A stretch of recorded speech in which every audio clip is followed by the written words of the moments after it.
നമസ്കാരം.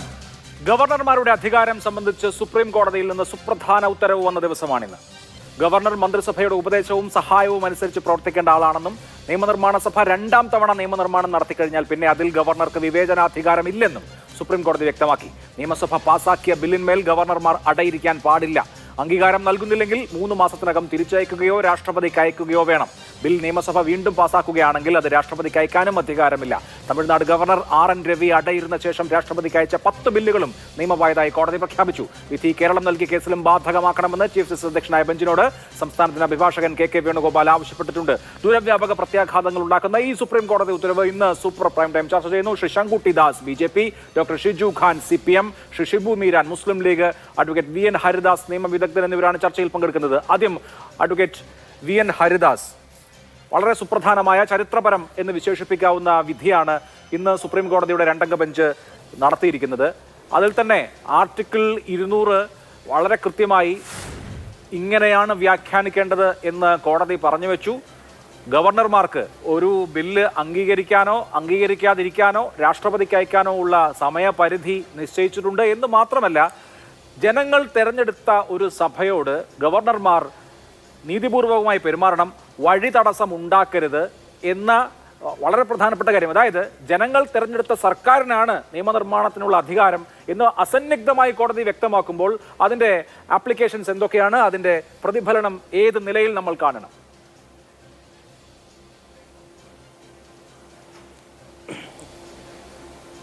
വളരെ കാലമായി നിലനിന്നിരുന്ന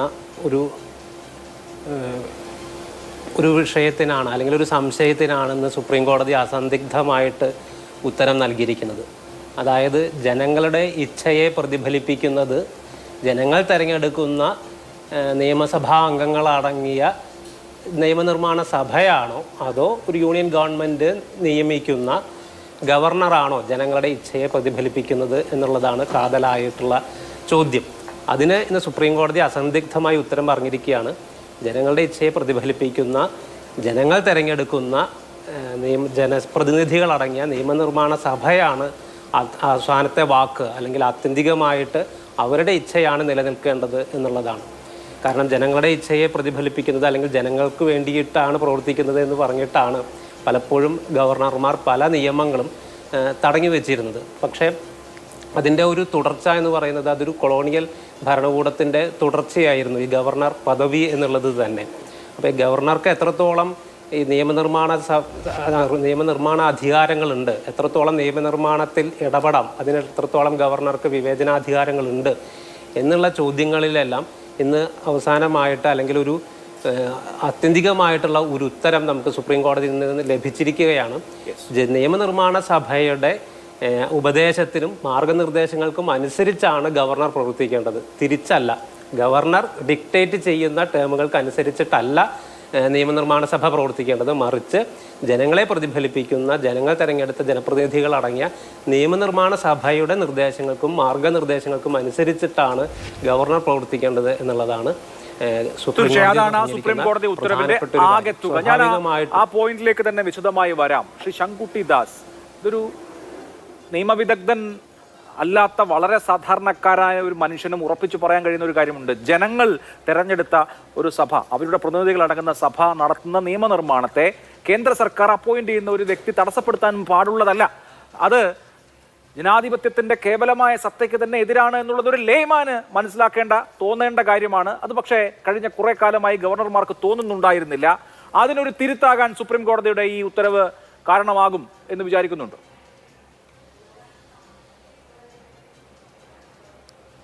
അങ്ങനെ തോന്നുന്നില്ല. ഇവിടെ ജനം എന്ന് പറയുന്നത് വളരെ അബ്സ്ട്രാക്റ്റ് ആയിട്ടുള്ളൊരു ശബ്ദമാണ്. ജനങ്ങളെ പ്രതിനിധീകരിക്കുന്ന സഭ എന്ന് പറയുമ്പോൾ അത് സംസ്ഥാന നിയമസഭ മാത്രമല്ലല്ലോ, കേന്ദ്ര പാർലമെന്റും കൂടുതൽ വിശാലമായിട്ടുള്ള അർത്ഥത്തിൽ ജനഹിതത്തെയാണ് റെപ്രസെന്റ് ചെയ്യുന്നത്. അപ്പോൾ കേന്ദ്ര പാർലമെന്റ് പാസ്സാക്കുന്ന നിയമങ്ങൾക്കെതിരായി അതിനെ റിപ്പഗ്നേറ്റ് ചെയ്യുന്ന തരത്തിൽ സംസ്ഥാന നിയമങ്ങൾ പാസ്സാക്കുമ്പോൾ കേന്ദ്രത്തിൻ്റെ ഏജൻസിയായ കേന്ദ്ര സ്കീം പാലിക്കുന്നു എന്ന് ഉറപ്പുവരുത്താൻ വേണ്ടി അപ്പോയിന്റ് ചെയ്യപ്പെട്ട ഗവർണർ അതിന് തടസ്സം നിൽക്കുകയാണെങ്കിൽ ഇതിൽ ആരാണ് യഥാർത്ഥത്തിൽ ജനങ്ങളുടെ ഇച്ഛയെ പ്രതിനിധീകരിക്കുന്നത് എന്നൊരു വലിയ ചോദ്യം അവിടെ ഉന്നയിക്കപ്പെടുന്നുണ്ടല്ലോ. വളരെ വിശാലമായിട്ടുള്ള ധാരാളം ചോദ്യങ്ങൾക്ക് ഇന്നത്തെ സുപ്രീം കോടതിയുടെ ഇടപെടൽ കാരണമായിട്ടുണ്ട് എന്നാണ് ഞാൻ വിചാരിക്കുന്നത്.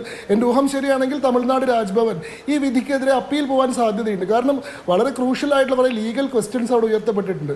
ഒന്ന്, ഭരണഘടനയുടെ ആർട്ടിക്കിൾ 200, ഇവിടെ നിയമസഭയാണോ ഗവർണറാണോ വലുത് എന്നൊക്കെ തർക്കിക്കുന്നതിനിടയിലും നമുക്ക് ആർക്കും തർക്കമില്ലാത്തൊരു കാര്യം, ഏറ്റവും പരമമായത് ഭരണഘടനയാണ്. ഭരണഘടനയിൽ എഴുതി വെച്ചിട്ടുള്ള തത്വങ്ങൾക്കാണ് ഏറ്റവും പ്രാമുഖ്യം കൊടുക്കേണ്ടത് എന്നുള്ളതാണ്. ഭരണഘടനയെ ഇന്റർപ്രറ്റ് ചെയ്യാനുള്ള അധികാരം കോടതികൾക്കുണ്ട്. എന്നാൽ ഭരണഘടനയെ കൺസ്ട്രക്ട് ചെയ്യാനുള്ള അധികാരമുണ്ടോ? ഭരണഘടനയിൽ ഇല്ലാത്ത പദങ്ങൾ കൂട്ടിച്ചേർക്കാനും അതിന്റെ ഭരണഘടനാ നിർമ്മാതാക്കൾ പോലും ഇത്രയും കാലം ഗവർണർ ഭരണത്തെ അനുകൂലിച്ചിരുന്ന ആളുകൾ പറഞ്ഞുകൊണ്ടിരുന്നത് ഭരണഘടന ഗവർണർമാർക്ക് തീരുമാനമെടുക്കാൻ ഒരു കാലപരിധി വെച്ചിട്ടില്ല, അതുകൊണ്ട് ഗവർണർമാർക്ക് എത്ര കാലവും ഒരു നിയമനിർമ്മാണം വെച്ച് താമസിപ്പിക്കാമെന്നുള്ളതാണ്. ഇവിടെ RN രവി ആണെങ്കിലും കേരളത്തിലെ മുൻപത്തെ ഗവർണർ ആരിഫ് മുഹമ്മദ് ഖാൻ ആണെങ്കിലും നിയമസഭ പാസാക്കിയ നിയമങ്ങളുടെ മുകളിൽ, ബില്ലുകൾക്ക് മുകളിൽ അടയിരിക്കുകയായിരുന്നു. ആർട്ടിക്കിൾ 200 കാലപരിധി വെച്ചിട്ടില്ല. പക്ഷേ അന്ന് ഭരണഘടനാ നിർമ്മാതാക്കൾ വിചാരിച്ചിട്ടുണ്ടാകില്ലല്ലോ കേന്ദ്രം ഭരിക്കുന്ന ഗവൺമെന്റുകൾ സംസ്ഥാന ഭരണകൂടങ്ങളെ, അവർക്ക് താല്പര്യമില്ലാത്ത സംസ്ഥാന ഭരണകൂടങ്ങളെ ശ്വാസം മുട്ടിക്കാൻ വേണ്ടി ഗവർണർമാരെ അയച്ച് അവരുടെ താല്പര്യം നടപ്പാക്കുകയും ജനങ്ങളുടെ ഇച്ഛ ബ്ലോക്ക് ചെയ്യപ്പെടുകയും ചെയ്യുമെന്ന് ഭരണഘടനാ വിധാതാക്കൾ വിചാരിച്ചിട്ടില്ല. അതുകൊണ്ട് അവർ ഗവർണർമാർക്ക് തീരുമാനമെടുക്കാനൊരു സമയപരിധി ഈ കോൺസ്റ്റിറ്റ്യൂഷനകത്ത് വെച്ചിട്ടുണ്ടായിരുന്നില്ല. പക്ഷേ അങ്ങനെ ഒരു സമയപരിധി അനിവാര്യമായ ഒരു ഘട്ടത്തിൽ ഇപ്പോൾ സുപ്രീം കോടതി ഇടപെടുന്നു എന്ന് നമുക്ക് സാമാന്യമായി വിചാരിക്കാമല്ലോ. അങ്ങയുടെ ചോദ്യം വളരെ ദീർഘമാണ്. എനിക്ക് മതിയായ സമയം ഉത്തരം പറയാൻ തരുമെന്ന് ഞാൻ പ്രതീക്ഷിക്കുന്നു. ഒന്ന്, അങ്ങ് ഭരണഘടനാ നിർമ്മാതാക്കളുടെ ദീർഘദൃഷ്ടിയെ ചുരുക്കി കാണരുത്. ഇന്ത്യൻ ഭരണഘടനയിലെ ഓരോ ആർട്ടിക്കിളും ഭരണഘടനാ നിർമ്മാണ സമിതി സുദീർഘമായി ചർച്ച ചെയ്ത് വോട്ട് ചെയ്തതിന് ശേഷമാണ് നിലവിൽ വന്നിട്ടുള്ളത്. അങ്ങനെയാണ് അസെന്റ് ഓഫ് ബിൽസ് എന്ന് പറയുന്ന ഗവർണർക്ക് നിയമങ്ങൾ, സംസ്ഥാന നിയമസഭ പാസ്സാക്കുന്ന നിയമങ്ങളുടെ കാര്യത്തിൽ എന്ത് ഇടപെടൽ നടത്തണം എന്ന് പറയുന്ന ആർട്ടിക്കിൾ 200 ഉണ്ടാക്കിയിട്ടുള്ളത്. ആർട്ടിക്കിൾ 200 ഗവർണർക്ക് 3 അധികാരം കൊടുത്തിട്ടുണ്ട്. ഒന്നില്ലെങ്കിൽ അത് അപ്രൂവ് ചെയ്യാം, അതല്ലെങ്കിൽ അത് റിട്ടേൺ ചെയ്യാം, അല്ലെങ്കിൽ പ്രസിഡന്റിന് വേണ്ടി റിസർവ് ചെയ്യാം. ഇങ്ങനെ ചെയ്യുമ്പോൾ ആസ് ഫാർ ആസ് പോസിബിൾ എന്നാണ് നിയമത്തിൽ പറയുന്നത്. പരമാവധി വേഗത്തിൽ, സാധ്യമായ വേഗത്തിൽ എന്നാണ്. ഒരു ടൈം പീരീഡ് സ്റ്റിപ്പുലേറ്റ് ചെയ്തിട്ടില്ല. ഈ ആർട്ടിക്കിൾ ഭരണഘടനാ നിർമ്മാണ സമിതി ആലോചിക്കുന്ന സമയത്ത് ഒരു ടൈം പീരീഡ് സ്റ്റിപ്പുലേറ്റ് ചെയ്യണം എന്നുള്ളൊരു ആവശ്യം ഉണ്ടായിരുന്നു. ആ ആവശ്യത്തെ നിരാകരിച്ചത് എന്തുകൊണ്ടാണ്? ഭരണഘടനാ നിർമ്മാതാക്കൾക്ക് സാധിക്കാഞ്ഞിട്ടല്ല, 1 മാസമെന്നോ 3 മാസമെന്നോ 6 മാസമെന്നോ അവിടെ ചേർക്കാൻ സാധിക്കാഞ്ഞിട്ടല്ല. അത് ബോധപൂർവ്വം ചേർക്കാതെ ആസ് ഫാർ ആസ് പോസിബിൾ എന്ന് പറഞ്ഞത് അവിടെ ഗവർണർക്ക് വിവേചനാധികാരം ഉള്ളത് കൊണ്ടാണ്. ഗവർണർക്ക് വിവേചനാധികാരം ഇല്ല എന്നുകൂടി ഇന്നത്തെ സുപ്രീം കോടതിയുടെ വിധിയിൽ പറയുന്നുണ്ട്. അത് ഭരണഘടനയിലെ തന്നെ ആർട്ടിക്കിൾ 163(1) നഗ്നമായിട്ടുള്ള വയലേഷനാണ്. കാരണം എന്താ, പ്രസിഡന്റിന്റെ അധികാരങ്ങൾ പറയുന്ന ആർട്ടിക്കിൾ 74 ഗവർണറുടെ അധികാരങ്ങൾ പറയുന്ന ആർട്ടിക്കിൾ 163 തമ്മിൽ വളരെ കൃത്യമായിട്ടുള്ള ഡിഫറൻസ് ഉണ്ട്. ആർട്ടിക്കിൾ 74(1) കൗൺസിൽ ഓഫ് മിനിസ്റ്റേഴ്സിനെ പറ്റി പറയുമ്പോൾ council of ministers headed by the PM shall aid and advise the president in all matters എന്നാണ് പറയുന്നത്. നിർബന്ധമായിട്ടും എല്ലാ കാര്യത്തിലും അഡ്വൈസ് ചെയ്യണമെന്നാണ്. എന്നാൽ അതേസമയം സംസ്ഥാന മന്ത്രിസഭയെ പറ്റി പറയുന്ന 163(1) വരുമ്പോൾ the council of Ministers headed by the CM shall aid and advise the governor unless in the duties he is constitutionally act as per his discretion എന്ന് എടുത്തു പറയുന്നുണ്ട്. അതായത് ഗവർണർക്ക് ഭരണഘടനാപരമായി വിവേചനാധികാരമുള്ള വിഷയങ്ങളിലല്ലാത്ത മറ്റ് വിഷയങ്ങളിൽ മുഖ്യമന്ത്രിയുടെ നേതൃത്വത്തിലുള്ള മന്ത്രിസഭ അദ്ദേഹത്തെ ഉപദേശിക്കണം. അപ്പോൾ ഗവർണർക്ക് വിവേചനാധികാരം ഉണ്ടെന്ന് ഭരണഘടന തന്നെ വളരെ കൃത്യമായി പറയുന്നുണ്ട്. അങ്ങനെ ഭരണഘടന ആ വിവേചനാധികാരം ബാധകല്ലെന്ന് പറയുന്നു. 2, ആർട്ടിക്കിൾ 200 ഇല്ലാത്തൊരു ടൈം പീരീഡ് കോടതി സ്വന്തമായി കൺസ്ട്രക്ട് ചെയ്യുന്നു. ആ വാദം തന്നെ പരിശോധിക്കൂ. അങ്ങ് പറഞ്ഞു തന്നെ ആ വാദം തന്നെ പരിശോധിക്കൂ. ഭരണഘടനയിൽ ഇല്ലാത്ത ഒരു ടൈം പീരീഡ് കോടതി ഇപ്പോൾ പ്രഖ്യാപിക്കുന്നു. എന്തുകൊണ്ട് എന്നുള്ള ചോദ്യമാണല്ലോ അവിടെ പ്രസക്തം. ഭരണഘടന പറയുന്നത് ഇങ്ങനെയാണ്: provided that the governor may as soon as possible after the presentation to him of the bill for assent return the bill if it is not money bill. See, as soon as possible governor ഇക്കാര്യത്തിൽ act ചെയ്യണം എന്ന് പറയുന്ന ഒരു ഭരണഘടന അവിടെ ഉണ്ടായിട്ടും എത്ര വർഷമാണ്? 2020 മുതലുള്ള ബില്ലുകളാണ് ഇപ്പോഴും നിയമമാകാതെ രാഷ്ട്രപതിയുടെ പരിഗണനയ്ക്കായി RN രവി തമിഴ്നാട്ടിൽ അയച്ചിട്ടുള്ളത്. 24 മാസം വരെ പഴക്കമുള്ള ബില്ലുകളാണ് കേരളത്തെ സംബന്ധിച്ച് ആരിഫ് മുഹമ്മദ് ഖാന്റെ കാലത്ത് അവിടെ ഉണ്ടാവുകയും പിന്നീട് രാഷ്ട്രപതിക്ക് അയക്കുകയും ചെയ്തത്. അപ്പോൾ ഈ ആസ് സൂൺ ആസ് പോസിബിൾ എന്ന് പറഞ്ഞാൽ 3 കൊല്ലം അതിന്റെ മുകളിൽ വെറുതെ ഇരിക്കും. പിന്നെ കോടതി ഉത്തരവുകൾ വരുമ്പോൾ അല്ലെങ്കിൽ പരാമർശങ്ങൾ വരുമ്പോൾ രാഷ്ട്രപതിക്ക് അയക്കും എന്നുള്ളതാണല്ലോ. അതാണല്ലോ നമ്മൾ ഇപ്പോൾ മനസ്സിലാക്കിയത്. അങ്ങനെ ഒരു സാഹചര്യത്തിൽ കോടതിക്ക് ഇടപെടേണ്ടി വന്നു, ഒരു ടൈം പീരീഡ് സ്റ്റിപ്പുലേറ്റ് ചെയ്യേണ്ടി വന്നു.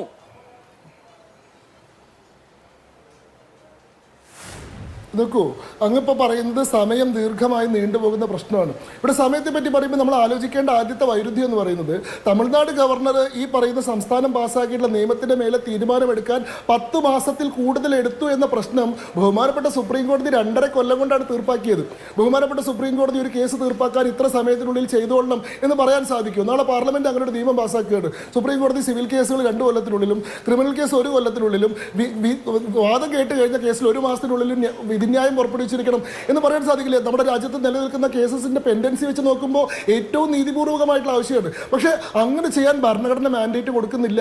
ഇവിടെ ഒരു theory of separation of power ഉണ്ട്. ഓരോരുത്തർക്കും നിർദ്ദിഷ്ടമായിട്ടുള്ള അധികാര പരിധികളുണ്ട്.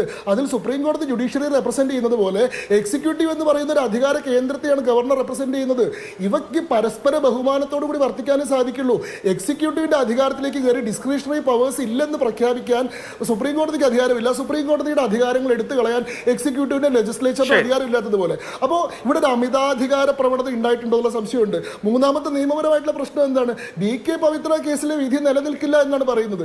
ഇതേ സുപ്രീം കോടതിയുടെ 2-അംഗ ബെഞ്ച് 2019 പറഞ്ഞത് ഗവർണർക്ക് ഇത്തരം കാര്യങ്ങളിൽ ഡിസ്ക്രിഷണറി പവർ ഉണ്ടെന്നാണ്. ആ ഡിസ്ക്രിഷണറി പവർ ഇപ്പോൾ സുപ്രീം കോടതി ഈ വിധിയിൽ പറയുന്നത് DK പവിത്ര കേസിലെ വിധി നിലനിൽക്കില്ല, കാരണം ഷംസേർ സിംഗിന്റെ ലാർജർ ബെഞ്ചിന്റെ തീരുമാനത്തിന് വിരുദ്ധാണെന്നാണ്. എന്നാൽ അതേ വിധിന്യായത്തിൽ കോടതി പറയുന്നു ഗവർണറുടെ അധികാരവുമായി ബന്ധപ്പെട്ട് പഞ്ചാബ് ഹൈക്കോടതി കഴിഞ്ഞ കൊല്ലം പറഞ്ഞിട്ടുള്ള വിധി ലാർജർ ബെഞ്ചിന്റെ വിധിക്ക് വിരുദ്ധമാണെങ്കിലും അത് നിലനിൽക്കും എന്ന് പറയുന്നു. അപ്പൊ എങ്ങനെയാണ് ഒരേ വിധിന്യായത്തിൽ ഇത്രയും വിരോധാഭാസങ്ങളായിട്ടുള്ള പരാമർശങ്ങൾ നിൽക്കുന്നത്? സ്വാഭാവികമായിട്ടും ഇതിന്റെ മുകളിൽ ഒരു ലാർജർ ലീഗൽ ക്വസ്റ്റ്യൻ ഉണ്ടാവാനുള്ള സാധ്യതയുണ്ട്. കാരണം ഇത് ഭരണഘടനയിലെ ഇന്റർപ്രിട്ടേഷൻ അല്ല, കൺസ്ട്രക്ഷൻ ആണ്. അത് തീരുമാനിക്കാൻ 5-അംഗ ഭരണഘടനാ ബെഞ്ചിന് മാത്രമേ സാധിക്കുള്ളൂ. 2-അംഗ ബെഞ്ച് എങ്ങനെയാണ് ഭരണഘടനയിൽ കൂടുതൽ കാര്യങ്ങൾ എഴുതി ചേർക്കുകയും ഭരണഘടനയിൽ നിലനിൽക്കുന്ന തത്വങ്ങളെ അട്ടിമറിക്കുകയും ഗവർണർക്ക് നിലനിൽക്കുന്ന അധികാരങ്ങൾ തിരിച്ചെടുക്കുകയും ചെയ്യുന്നത്?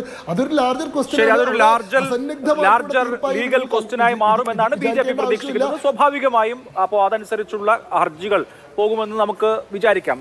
ഡോക്ടർ ഷിജു ഖാൻ, വളരെ സുപ്രധാനമായ ഒരു ഇടപെടലാണ് ഇപ്പോൾ സുപ്രീം കോടതിയിൽ നിന്നുണ്ടായിരിക്കുന്നത്. തമിഴ്നാടിന്റെ 10 നിയമങ്ങൾ കോടതിയുടെ സവിശേഷ അധികാരം ഉപയോഗിച്ച് 10 ബില്ലുകൾ നിയമമായി പ്രഖ്യാപിച്ചിരിക്കുന്നു. അതായത് പ്രസിഡൻഷ്യൽ അസന്റ് ഇല്ലാതെ തന്നെ നിയമമായി പ്രഖ്യാപിച്ചിരിക്കുന്നു. കോടതി ആർട്ടിക്കിൾ 142 ഉപയോഗിച്ചിരിക്കുന്നു എന്ന അഭൂതപൂർവമായ സാഹചര്യം കൂടിയുണ്ട്. അപ്പോൾ ഗവർണർമാരെ ദുരുപയോഗം ചെയ്ത് സംസ്ഥാന നിയമനിർമ്മാണ സഭകളുടെ നിയമനിർമ്മാണ അധികാരത്തിന് തടസ്സം നിൽക്കുന്നു എന്ന ഒരു നിഗമനത്തിലാണ് കോടതി ഇങ്ങനെ ചെയ്തിരിക്കുന്നത്. ഇത് കേരളത്തെ സംബന്ധിച്ച് എത്രമാത്രം പ്രസക്തമാകും?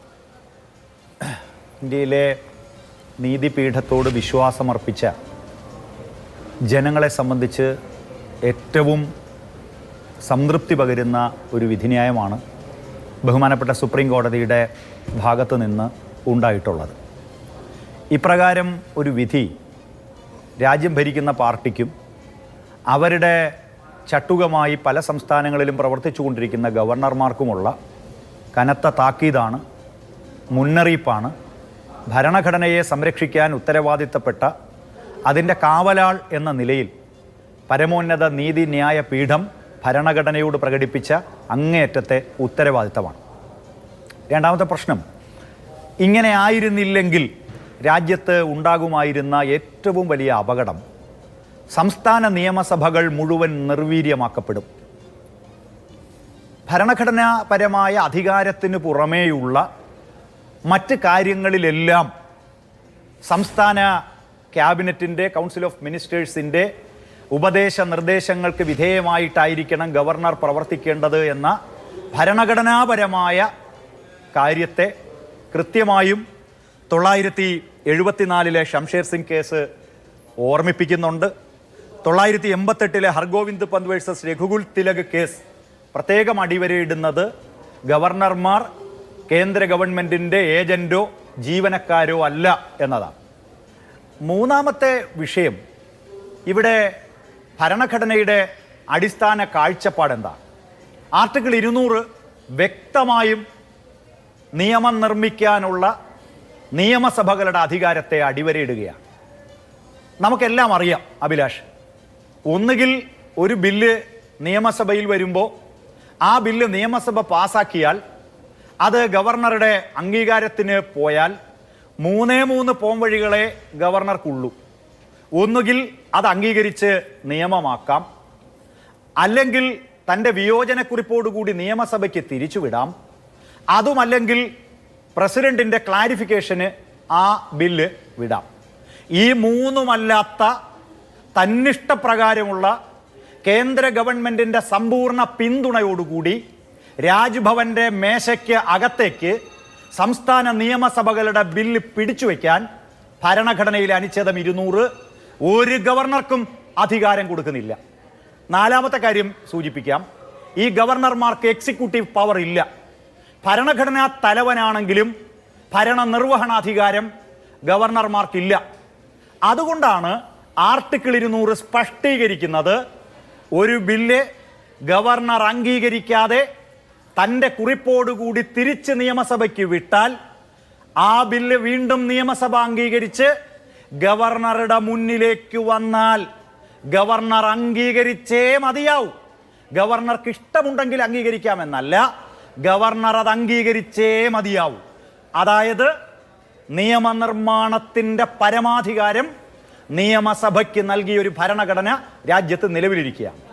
അതുകൊണ്ട് തന്നെ ഇപ്രകാരം സുപ്രീം കോടതി തമിഴ്നാടിൻ്റെ വിധി തീർപ്പ് കൽപ്പിച്ചുകൊണ്ടെടുത്ത തീരുമാനം, നേരത്തെ പഞ്ചാബ് കേസിൽ എടുത്ത നിലപാട്, കേരളത്തിലെ നിയമസഭ പാസാക്കിയ ബില്ലുകൾ രാജ്ഭവന്റെ മേശയ്ക്കകത്ത് ഒളിപ്പിച്ചു വെക്കുന്ന നിലപാടിനെതിരായി കൂടിയുള്ള പ്രഹരമാണെന്ന് ഞങ്ങൾ വിശ്വസിക്കുക. ശരി, ശ്രീ ഷിബു മീരാൻ, ഇന്നത്തെ സുപ്രീം കോടതി ഉത്തരവ് പറയുന്നത് ഇങ്ങനെയാണ്: the constitutional authorities occupying high offices must be guided by the values of the constitution. These values that are so cherished by the people of India are a result of years of struggles and sacrifices by our forefathers. When called upon to take decisions, such authorities must not give into ephemeral political considerations but rather be guided by the spirit that underlines the constitution. അപ്പോൾ ഭരണഘടനാ മൂല്യങ്ങൾ എന്ന് പറയുന്നത് അത് വർഷങ്ങളുടെ പോരാട്ടം കൊണ്ട് നമ്മുടെ പ്രപിതാക്കന്മാർ കൈവരിച്ചിട്ടുള്ള മൂല്യങ്ങളാണ്. അതിനെ അതിലംഘിക്കുകയല്ല, ആ മൂല്യങ്ങൾക്ക് അനുസൃതമായി പ്രവർത്തിക്കുകയാണ് ഗവർണർമാർ ചെയ്യേണ്ടത്. ജനങ്ങളുടെ വിൽ അനുസരിക്കുക എന്നുള്ളത് പ്രധാനമാണ് എന്ന് പറയുന്ന ഭാഗം എനിക്ക് തോന്നുന്നു എല്ലാ രാജ്ഭവനുകളിലും ചില്ലിട്ട് വെക്കാവുന്നതാണ്. അപ്പോൾ ഭരണഘടന മൂല്യങ്ങളാണ് ഏറ്റവും പ്രധാനമെന്ന് എല്ലാ ഗവർണർമാരെയും ഓർമ്മിപ്പിക്കുന്നുണ്ട് ഈ സുപ്രീം കോടതി വിധി. മുമ്പ് കേരളത്തിൽ ആരിഫ് മുഹമ്മദ് ഖാന്റെ ചില നീക്കങ്ങളെങ്കിലും പിന്തുണച്ചതിൽ ഇപ്പോൾ UDF-ന് ഖേദം തോന്നുന്നുണ്ടോ?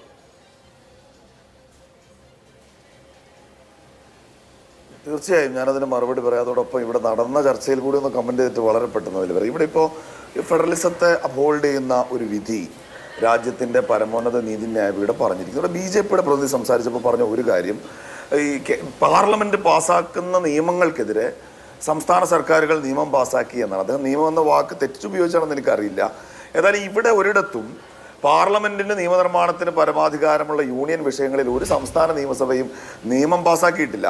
എന്നാൽ പാർലമെന്റ് പാസാക്കിയ നിയമങ്ങളോടുള്ള സംസ്ഥാന നിയമസഭകളുടെ വിയോജിപ്പ് പ്രമേയങ്ങളിലൂടെ പാസാക്കിയ അനുഭവം രാജ്യത്തെമ്പാടും ഉണ്ടായിട്ടുണ്ട്.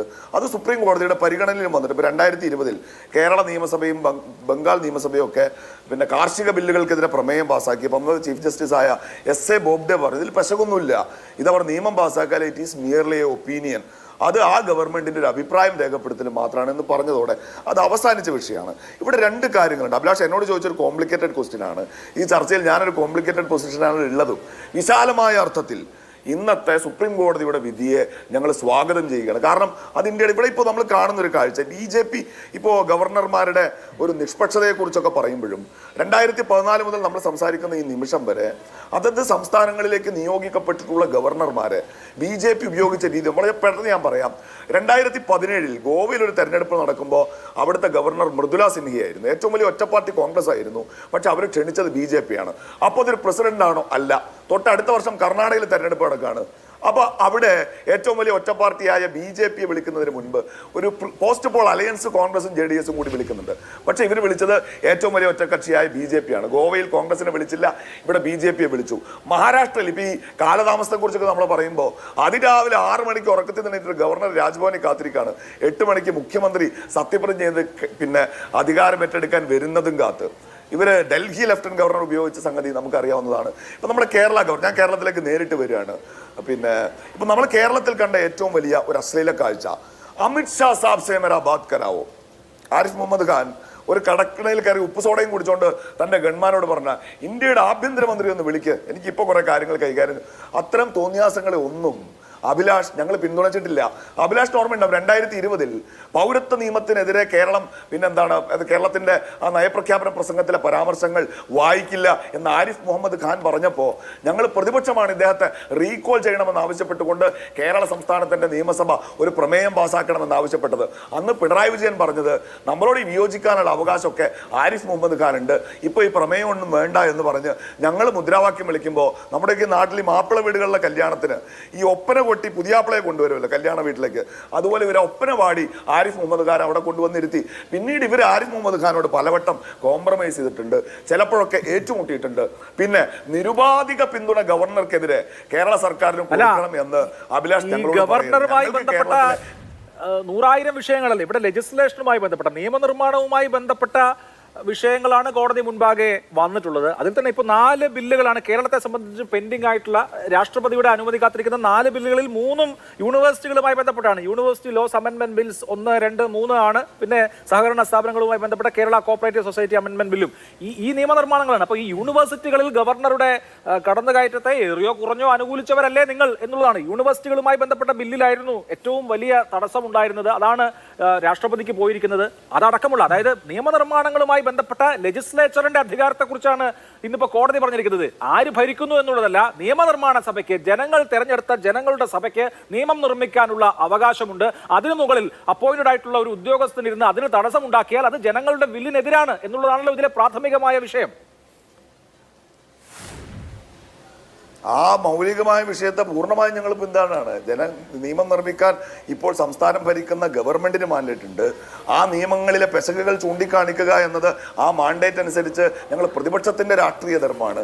അത് ഞങ്ങൾ നിറവേറ്റി പോയിട്ടുണ്ട്. പക്ഷേ ഈ കേരള ഗവൺമെന്റിന് ഈ വിഷയത്തിൽ ഞങ്ങളിപ്പോൾ മറ്റ് സംസ്ഥാനം ഇപ്പോൾ സ്റ്റാലിൻ അദ്ദേഹം നിയമ പോരാട്ടത്തിൽ ഉറച്ചു നിന്ന് ഒരു ഫലപ്രാപ്തിയിലെത്തിക്കുകയാണ്.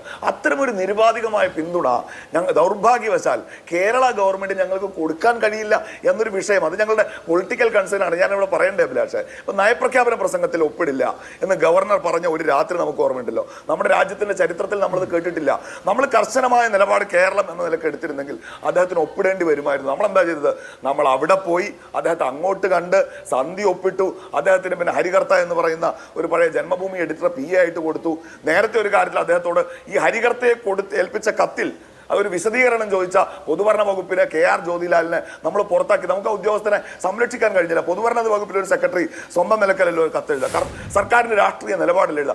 പലവട്ടം ഇവർ സന്ധിയാവുന്നത് കണ്ടപ്പോൾ, പലവട്ടം അങ്ങോട്ട് പോയി സന്ധി ഒപ്പിടുന്നത് കണ്ടപ്പോൾ ചില ആശങ്കകൾ ഞങ്ങൾ പങ്കുവച്ചിട്ടുണ്ട് എന്നത് സത്യമാണ്. പക്ഷെ ഞാൻ ആദ്യം പറഞ്ഞു 2020 പ്രമേയത്തെക്കുറിച്ച് നിർണായകമായ ഘട്ടങ്ങളിൽ ഈ രാജ്യത്തിന്റെ ഭരണഘടനയെ, ഈ രാജ്യത്തിന്റെ ഫെഡറലിസത്തെ ഉയർത്തിപ്പിടിക്കേണ്ടുന്ന സാഹചര്യങ്ങളിലൊക്കെ ഏറ്റവും മാതൃകാപരമായ പിന്തുണ കേരളത്തിലെ ഗവൺമെന്റ് മാത്രമല്ല രാജ്യത്തെ എല്ലാ പ്രതിപക്ഷ പാർട്ടികളുടെയും ഗവൺമെന്റുകൾക്ക് ഞങ്ങൾ കൊടുത്തിട്ടുണ്ട്.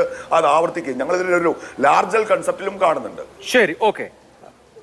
ഇവിടെ അഡ്വക്കേറ്റ് ഹരിദാസ്, ചില വിഷയങ്ങൾ ഇതിനകത്ത് പ്രധാനമായും ചൂണ്ടിക്കാണിക്കുന്നത് ആർട്ടിക്കിൾ 200ന്റെ പ്രയോഗത്തെക്കുറിച്ചാണ്. അധികാരങ്ങൾ എങ്ങനെ വിനിയോഗിക്കണം എന്നുള്ള കാര്യത്തിൽ ഒരു നിയമസഭ അല്ലെങ്കിൽ ഒരു നിയമനിർമ്മാണ സഭ ഒരു നിയമം റീഎനാക്ട് ചെയ്താൽ പിന്നെ ഡിസ്ക്രിഷണറി പവർ ഇല്ല ഗവർണർക്ക്, പിന്നെ വിവേചനാധികാരമില്ല. റീഎനാക്ട് ചെയ്ത ഒരു ബില്ല് ഒരു ഗവർണറുടെ മുമ്പിലേക്ക് വന്നാൽ പിന്നെ അദ്ദേഹത്തിന് അത് രാഷ്ട്രപതിക്ക് അയക്കാനുള്ള അധികാരവുമില്ല എന്ന് സുപ്രീം കോടതി വളരെ വ്യക്തമാക്കുന്നുണ്ട്. അത് ഇപ്പോൾ നമ്മൾ ആർട്ടിക്കിൾ 200 പരിശോധിച്ചാൽ ഞാൻ നേരത്തെ വായിച്ച ആസ് സൂൺ ആസ് പോസിബിൾ എന്ന ആ കാര്യത്തെ, എത്രയും പെട്ടെന്ന് എന്ന കാര്യത്തെ കോടതി 3 മാസം എന്ന ടൈമായി പരമാവധി നിശ്ചയിക്കുന്നു എന്നാണോ കാണേണ്ടത്?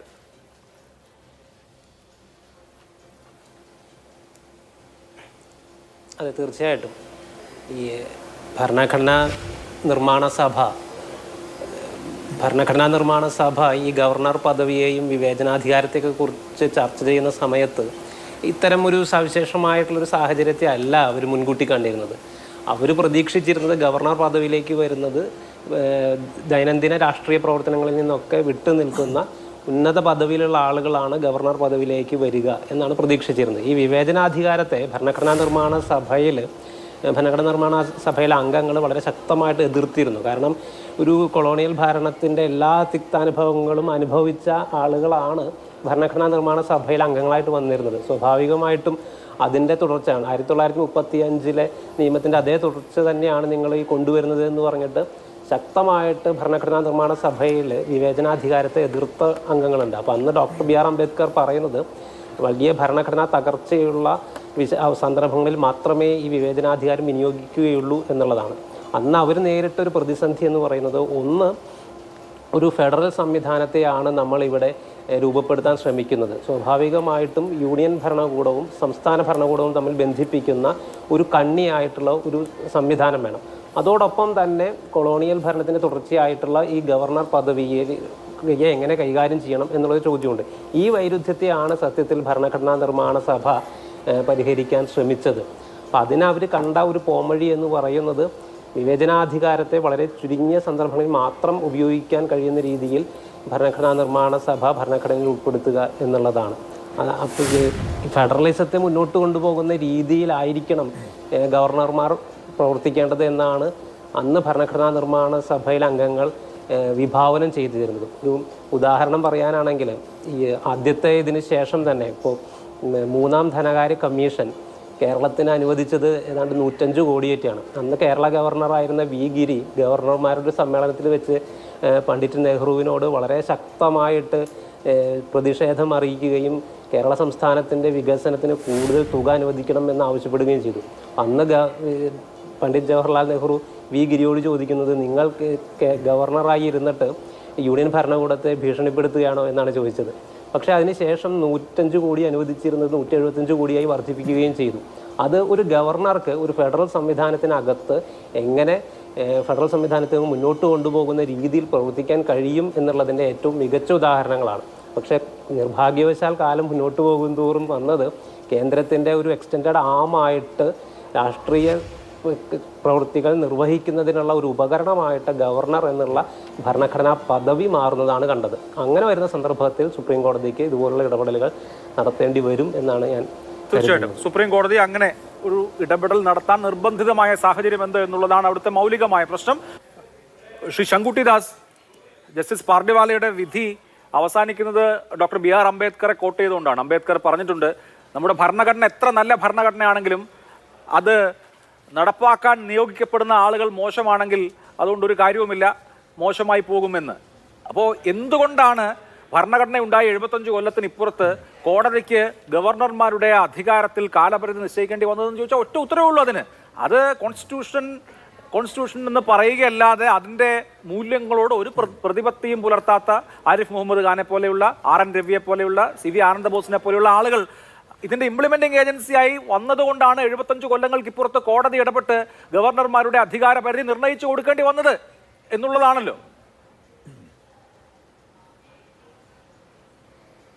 അത് അങ്ങയുടെ വാദമാണ്. കോടതികളുടെ അധികാരങ്ങൾ കാലോചിതമായി വ്യാപ്തി വർദ്ധിക്കുന്നതിൻ്റെ ഒരു ഉദാഹരണമാണ് എന്ന് മറുപക്ഷത്ത് നിൽക്കുന്നവർക്കും പറയാം. അത് ഒരു സംവാദത്തിൻ്റെ വിഷയമാണ്. ഞങ്ങൾ എന്തായാലും ആ കോടതി വിധിക്കെതിരെയോ കോടതിക്കെതിരെയോ സംസാരിക്കാൻ ഉദ്ദേശിക്കുന്നില്ല.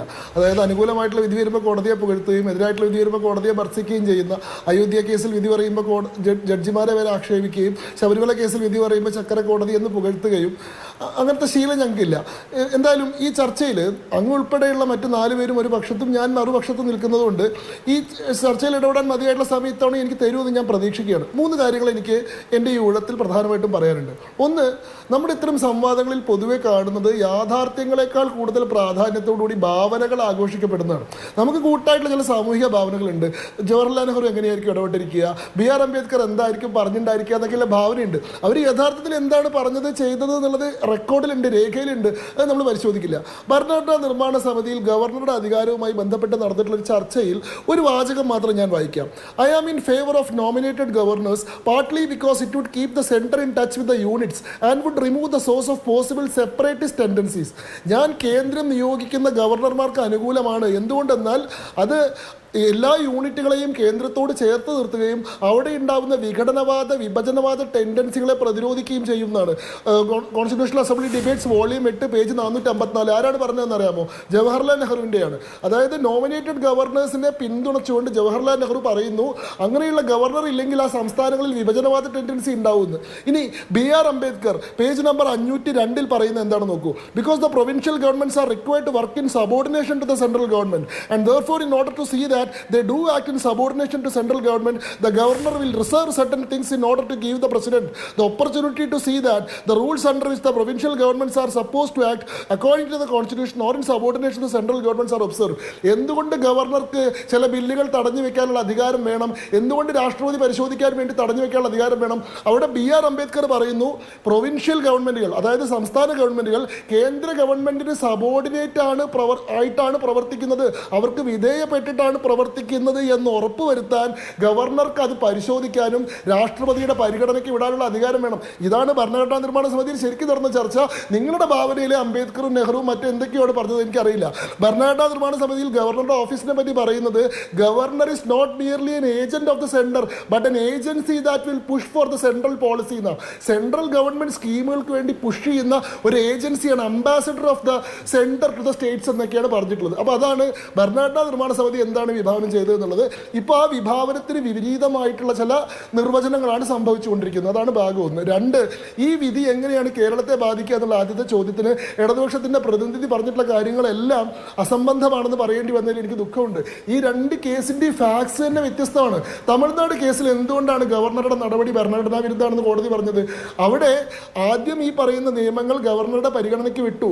ഗവർണർ ഇതിന് അസന്റ് കൊടുക്കാൻ തയ്യാറായില്ല, അദ്ദേഹം അസന്റ് വിത്ത്ഹോൾഡ് ചെയ്തു.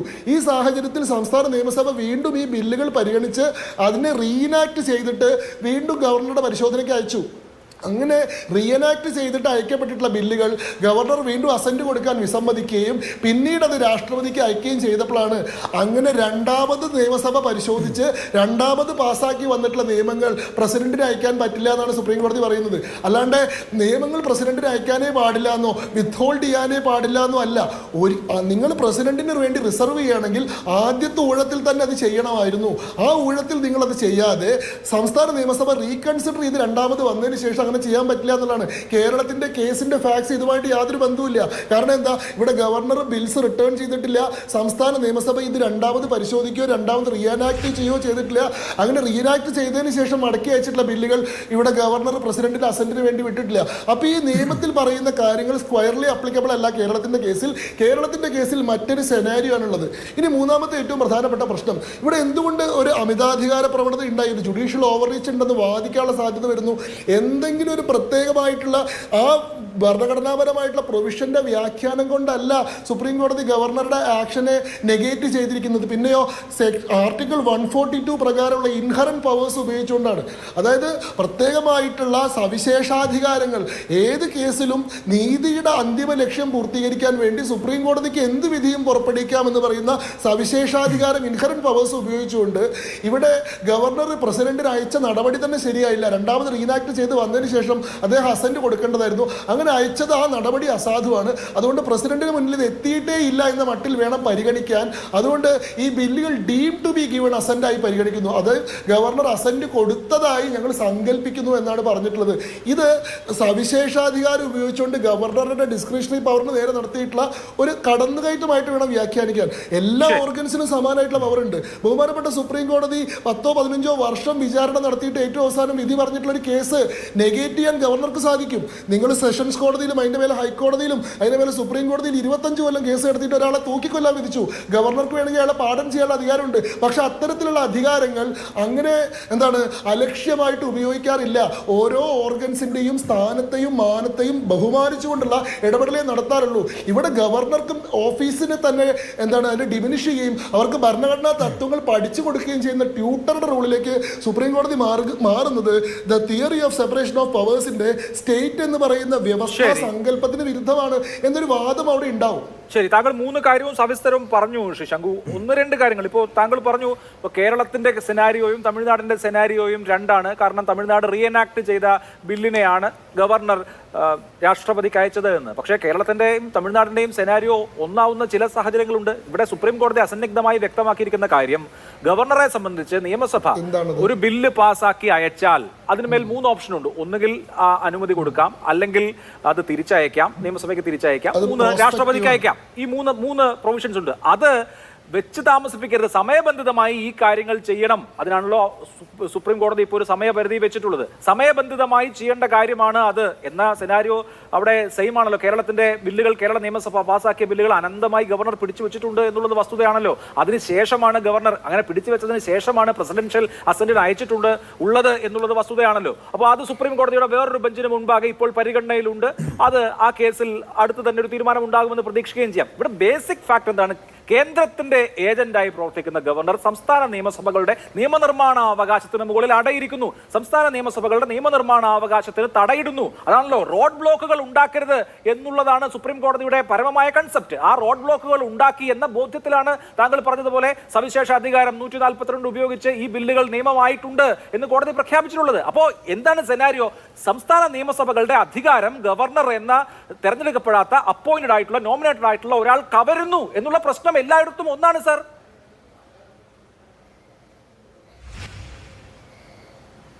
തിരഞ്ഞെടുക്കപ്പെടാത്ത ആളെന്ന് പറയുമ്പോൾ തിരഞ്ഞെടുക്കപ്പെട്ടിട്ടുള്ള കേന്ദ്ര സർക്കാർ അപ്പോയിന്റ് ചെയ്യുന്ന ആളാണ് ഗവർണർ എന്ന് പറയുന്നത്. ബഹുമാനപ്പെട്ട സുപ്രീം കോടതിയിലെ ജഡ്ജിമാരാണ് തിരഞ്ഞെടുക്കപ്പെടാത്ത ആളുകൾ. ജനാധിപത്യം എന്ന് പറയുന്നത് ജനങ്ങളുടെ ആധിപത്യമാണെങ്കിൽ അത് സുപ്രീം കോടതിയുടെ ഭരണവും അല്ല എന്ന് അങ്ങ് മനസ്സിലാക്കുമല്ലോ. ഗവർണറും ആയിക്കോട്ടെ സുപ്രീം കോടതി ആയിക്കോട്ടെ രണ്ടും തിരഞ്ഞെടുക്കപ്പെടുന്നതല്ല. തിരഞ്ഞെടുക്കപ്പെടുന്നത് കേന്ദ്ര പാർലമെന്റും സംസ്ഥാന നിയമസഭകളുമാണ്. ശരി, അങ്ങയുടെ ചോദ്യത്തിലേക്ക് വരികയാണെങ്കിൽ ഇവിടെ ഈ സെനാരിയോ വ്യത്യസ്തമാണെന്ന് പറയാനുള്ള കാരണം എന്താണെന്ന് വെച്ചാൽ ഈ പറഞ്ഞ ടൈം ലിമിറ്റ് വെച്ചിരിക്കുന്നത് റെട്രോസ്പെക്റ്റീവ് ആയിട്ടല്ല, പ്രോസ്പെക്റ്റീവ് ആയിട്ടാണ്. ഇപ്പൊ നിലവിൽ എല്ലാ സംസ്ഥാനങ്ങളുടെയും ഗവർണർമാരുടെ മുന്നിലിരിക്കുന്ന ഒരു മാസം കഴിഞ്ഞിട്ടുള്ള നിയമങ്ങളെല്ലാം ഡീം ടു ബി പാസ്ഡ് ആയിട്ട് പരിഗണിക്കാൻ സാധിക്കുമോ? അതോടുകൂടി ഒരു മാസമോ 3 മാസമോ കഴിഞ്ഞിട്ടുള്ള എല്ലാ കൺസിഡറേഷനിലിരിക്കുന്ന ബില്ലുകളും പാസ്സായിട്ടുണ്ടോ? ഇല്ല. തമിഴ്നാടിന്റെ 10 ബില്ലുകൾ ഡീം ടു ബി പാസ്ഡായി പറയുന്നത് റീകൺസിഡറേഷന് ശേഷം പ്രസിഡന്റിന് അയച്ചതുകൊണ്ടാണ്. അങ്ങനെ അല്ലാത്ത ബില്ലുകൾ, ഇനി വരുന്ന ബില്ലുകൾക്ക് പ്രോസ്പെക്റ്റീവ് ആയിട്ടാണ് പറയുന്നത്. എന്താണ്, aid and advice of the council of മിനിസ്റ്റേഴ്സിന് അനുസൃതമാണെങ്കിലോ 1 മാസം, ആ അഡ്വൈസിന് വിരുദ്ധമാണെങ്കിലോ റിസർവേഷൻ അയക്കുകയാണെങ്കിലോ 3 മാസം എന്ന് പറയുന്നത്. അവിടെ ഇതിനു മേലുള്ള ലാർജർ ആയിട്ടുള്ള ക്വസ്റ്റ്യൻസ് ഇനി ബാധകമായിരിക്കും. കേരളത്തിന്റെ ക്വസ്റ്റ്യൻ മെയ് 13 മുതലുള്ള സുപ്രീം കോടതിയുടെ മറ്റൊരു ബെഞ്ചാണ് പരിഗണിച്ചുകൊണ്ടിരിക്കുന്നത്. അതിന്റെ ഫാക്ട്സ് വ്യത്യസ്തമാണ്. ഇനി അങ്ങനെ ചോദ്യത്തിലെ ഏറ്റവും മർമ്മപ്രധാനമായിട്ടുള്ള വിഷയത്തിലേക്ക് വന്നു കഴിഞ്ഞാൽ എന്താണ് തടഞ്ഞു വെച്ചിട്ടുള്ള ബില്ലുകൾ? അതാണല്ലോ ഇവിടുത്തെ ക്വസ്റ്റ്യൻ. അതായത് ബഹുമാനപ്പെട്ട സുപ്രീം കോടതി VC നിയമനവുമായി ബന്ധപ്പെട്ട് UGC ചട്ടങ്ങൾക്ക് വിരുദ്ധമാണ് സംസ്ഥാനത്തിന്റെ നടപടി എന്ന് പറഞ്ഞിട്ടുള്ള കാര്യത്തിൽ ആ സുപ്രീം കോടതി വിധിയെ ഡിഫീറ്റ് ചെയ്യാനും അതിനനുസരിച്ച് ഗവർണർ നടത്തിയിട്ടുള്ള നടപടികളെ റദ്ദ് ചെയ്യാനും വേണ്ടി സർവകലാശാല നിയമങ്ങളെ തന്നെ അട്ടിമറിച്ചുകൊണ്ട് ഉണ്ടാക്കിയിട്ടുള്ള ബില്ലുകളാണ് ഗവർണർ തടഞ്ഞു വെച്ചിട്ടുള്ളത്. നേരത്തെ പറയുന്നത് കേട്ടു, കേന്ദ്ര സർക്കാർ നിയമങ്ങൾക്ക് വിരുദ്ധമായിട്ടുള്ള അല്ലെങ്കിൽ കേന്ദ്ര പോളിസിക്ക് വിരുദ്ധമായിട്ടുള്ള ഒരു നിയമങ്ങളും ഇവിടെ സംസ്ഥാനം പാസ്സാക്കിയിട്ടുള്ളത്. സംസ്ഥാനം പാസ്സാക്കിയിട്ടുള്ളത് എന്ത് നിയമങ്ങളാണ്? സുപ്രീം കോടതി വിധിയെയും ആ വിധിയുടെ അടിസ്ഥാനത്തിൽ ഗവർണർ നടത്തിയിട്ടുള്ള ന്യായമായിട്ടുള്ള ഇടപെടലിനെയും റദ്ദ് ചെയ്യാൻ ഉദ്ദേശിച്ചുകൊണ്ടുള്ള ദുരുപധിഷ്ഠിതമായിട്ടുള്ള സർവകലാശാല നിയമങ്ങളാണ് നിർമ്മിച്ചിട്ടുള്ളത്. ആ നിയമങ്ങൾ തീർച്ചയായിട്ടും കേന്ദ്രത്തിന്റെ കൺസിഡറേഷന് കിട്ടേണ്ടതുണ്ട്, രാഷ്ട്രപതിയുടെ പരിഗണനയ്ക്ക് കിട്ടേണ്ടതുണ്ട്, നിശ്ചയിക്കാൻ ഗവർണർക്ക് അധികാരമുണ്ട്. ആ അധികാരം പറഞ്ഞ അഡ്ജുഡിക്കേഷൻ ഉണ്ടല്ലോ, ജുഡീഷ്യൽ റിവ്യൂ ഉണ്ടല്ലോ, അത് ആന്റി കോൺസ്റ്റിറ്റ്യൂഷണൽ ആണെങ്കിൽ അങ്ങനെ ഡിക്ലെയർ ചെയ്യാം. നിയമനിർമ്മാണമേ പാടില്ല എന്ന് പറയുകയല്ലോ. വിദ്യാഭ്യാസം കൺകറന്റ് ലിസ്റ്റിലുള്ള വിഷയമാണ്. സംസ്ഥാനങ്ങൾക്ക് നിയമനിർമ്മാണ അധികാരമുണ്ട്. നിയമം ഭരണഘടനാ വിരുദ്ധമാണെങ്കിൽ അതിൽ ജുഡീഷ്യൽ റിവ്യൂവിലൂടെ ആ നിയമം അസാധുവാക്കാം. പക്ഷെ നിങ്ങൾ നിയമമേ നിർമ്മിക്കാൻ പാടില്ല എന്ന് പറയുന്നത് രണ്ടാണ്. ജുഡീഷ്യൽ റിവ്യൂക്ക് ടൈം ലിമിറ്റ് ഉണ്ടോ? ഒരു നിയമം ഭരണഘടനാ വിരുദ്ധമാണെന്ന് വിചാരിക്കട്ടെ, അതിന്റെ മുകളിൽ ജുഡീഷ്യൽ റിവ്യൂ കൊടുത്താൽ 1 മാസത്തിനുള്ളിൽ അത് അസാധുവാക്കി തരുമെന്ന് വല്ല ഉറപ്പുണ്ടോ? അത് നിയമം അസാധുവായി കിട്ടാൻ 5-6 കൊല്ലം ആ അസാധുവായിട്ടുള്ള നിയമം സഹിക്കേണ്ട. അപ്പൊ ടൈം ലിമിറ്റ് എന്ന് പറയുന്നത് ഗവർണറുടെ തീരുമാനത്തിന് മേലെ മാത്രം വെക്കുന്നത്. നോക്കൂ, അതാ ഞാൻ പറയുന്നത്. ഇവിടെ ഭരണഘടനാപരമായിട്ടൊരു പ്രൊവിഷൻ ഉണ്ട്. അതിൽ ഓരോ ഓർഗൻസും ഏത് നിലയിലാണ് പ്രവർത്തിക്കേണ്ടതെന്ന് വിഭാവനം ചെയ്തിട്ടുണ്ട്. ജുഡീഷ്യൽ റിവ്യൂവിന്റെ അധികാരം സുപ്രീം കോടതി സ്വമേധയെ ഏറ്റെടുത്തിട്ടുള്ളതാണ്, അങ്ങ് മനസ്സിലാക്കണം. അതല്ലാതെ എന്താണ്, ഒരു നിയമം നിർമ്മിച്ച് 9th ഷെഡ്യൂളിൽ ഉൾപ്പെടുത്തി കഴിഞ്ഞാൽ അതിന് ജുഡീഷ്യൽ റിവ്യൂവിന്റെ അധികാരം ഭരണഘടനയുടെ ഒറിജിനൽ പൊസിഷൻ പ്രകാരം ഉണ്ടായിരുന്നില്ല. പിന്നീട് സുപ്രീം കോടതി മറ്റ് വിധികളിലൂടെ 9th ഷെഡ്യൂളിൽ ഉൾപ്പെടുത്തിയാലും ജുഡീഷ്യൽ റിവ്യൂ നടത്താനുള്ള അധികാരം ഞങ്ങൾക്ക് ഉണ്ടെന്ന് പറയുന്നത്. ഇന്നത്തെ വിധിയിൽ പറയുന്നത് ആർട്ടിക്കിൾ 200 പ്രകാരം ഗവർണർ സമയബന്ധിതമായിട്ട് ഇടപെട്ടില്ലെങ്കിൽ അപ്പോൾ ജുഡീഷ്യൽ റിവ്യൂ നടത്താനുള്ള അധികാരം ഞങ്ങൾക്ക് ഉണ്ടെന്ന് പറയുന്നു. അങ്ങനെ ഒരു അധികാരം ഭരണഘടനാ പ്രകാരം ഉണ്ടായിരുന്നതല്ല. ശരി, ഓക്കെ, അതാണ് പോയിന്റ്. ഇവിടെ ശ്രീ ഷിജു ഖാൻ, ഒന്ന് ഈ സമീപകാലത്താണ് ഗവർണർ സർക്കാർ പോരുകൾ വളരെ രൂക്ഷമായത് നമുക്കറിയാം. കഴിഞ്ഞ ഒരു 7-8 വർഷമായിട്ട് അപ്പോയിന്റഡ് ആയിട്ടുള്ള ഗവർണർമാർ ബന്ധപ്പെട്ട സംസ്ഥാന ഗവൺമെന്റുകളുമായി, BJP ഇതര ഗവൺമെന്റുകളുമായി വലിയ കുഴപ്പമാണ് ഉണ്ടാക്കുന്നത്. അതിൽ പശ്ചിമ ബംഗാളുണ്ട്, കേരളമുണ്ട്, തമിഴ്നാടുണ്ട്, പല സംസ്ഥാനങ്ങളുണ്ട്, കർണാടക ഏറ്റവും ഒടുവിലായുണ്ട്. പക്ഷേ ഇപ്പോഴത്തെ കേരളത്തിലെ ഗവർണർ പക്ഷേ ഇതുവരെയും സർക്കാരിന് ഏതെങ്കിലും തരത്തിൽ ഈ സുപ്രീം കോടതി ഭാഷയിൽ പറഞ്ഞാൽ റോഡ് ബ്ലോക്ക് ഉണ്ടാക്കിയിട്ടില്ല. രാഷ്ട്രീയ സാഹചര്യങ്ങൾ കൂടി ഇതിനൊരു ഘടകമാണ്. അപ്പോൾ കേരളത്തെ സംബന്ധിക്കുന്ന ഈ നിയമങ്ങൾ, ഈ നിയമനിർമ്മാണങ്ങൾ സാധുവാക്കി കിട്ടുക എന്നുള്ളതിനപ്പുറത്ത് ഞങ്ങൾ കേന്ദ്രം ഇങ്ങോട്ട് ചില കാര്യങ്ങൾ ഇങ്ങനെ ഇമ്പോസ് ചെയ്താൽ അതിൽ പറ്റില്ല എന്ന നിലപാടെടുക്കുമെന്ന രാഷ്ട്രീയ സന്ദേശം കൂടി ഉണ്ടോ ഈ നിയമ പോരാട്ടത്തിൽ? നിയമ പോരാട്ടം ഈ സംസ്ഥാനങ്ങളുടെ ഭരണഘടനാ അവകാശങ്ങൾ സ്ഥാപിച്ചു കിട്ടുന്നതിന് വേണ്ടിയുള്ള പോരാട്ടം തന്നെയാണ്. അത് തമിഴ്നാട് നടത്തുന്ന പോരാട്ടവും പഞ്ചാബ് നടത്തുന്ന പോരാട്ടവും കേരളം നടത്തുന്ന പോരാട്ടവും ഒക്കെ സമാനമാണ്. അതിൻ്റെ അനുഭവങ്ങൾ സമാനമാണ്. അപ്പോൾ അതുകൊണ്ട് തന്നെ ഈ പോരാട്ടം വളരെ ശക്തമായിട്ട് നമുക്ക് തുടരേണ്ടതുണ്ട്. പിന്നെ ഇവിടെ BJPയുടെ പ്രതിനിധിയുടെ വാദങ്ങൾ, അതിൽ ഞാനൊരു അപകടം കാണുന്നത്, അദ്ദേഹം ഗവർണർമാരുടെ കൺസോർഷ്യത്തിൻ്റെ ഏതെങ്കിലും പ്രതിനിധിയാണോ, ഒരു കൺസോർഷ്യം രൂപീകരിച്ച് ഈ ഗവർണർമാരെല്ലാം കൂടെ ശ്രീ ശങ്കുട്ടി ദാസിനെ ഇതിന് നിയോഗിച്ചതാണോ എന്ന് ഞാൻ അത്ഭുതപ്പെടുകയാണ്. അതായത് ഒരു രാഷ്ട്രീയ പാർട്ടിയുടെ പ്രതിനിധി എങ്ങനെയാണ് ഈ ഗവർണർമാരുടെ അമിതാധികാരത്തിന് വേണ്ടി നിരന്തരമായി പറഞ്ഞുകൊണ്ടിരിക്കുന്നത്? ഇപ്പം ജുഡീഷ്യറിയുടെ അവകാശവും അധികാരവും കവർന്നെടുക്കാൻ ഉള്ള വാദങ്ങൾ വരെ നിരത്തുകയാണ്. അതോടൊപ്പം അംബേദ്കറിനെയും നെഹ്റുവിനെയും കുറിച്ചുള്ള ഞങ്ങളുടെയൊക്കെ വാദങ്ങൾ, ഭാവനയും അദ്ദേഹത്തിൻ്റെ വാദങ്ങൾ മാത്രം നിലനിൽക്കുന്നതുമാണ്. ഇപ്പോൾ മഹാനായ അംബേദ്കർ ഭരണഘടനാ അസംബ്ലിയിൽ നടന്നിട്ടുള്ള സംവാദത്തിൽ ഇടപെട്ടുകൊണ്ട് അദ്ദേഹം ഗവർണറെക്കുറിച്ച് പറയുകയാണ്.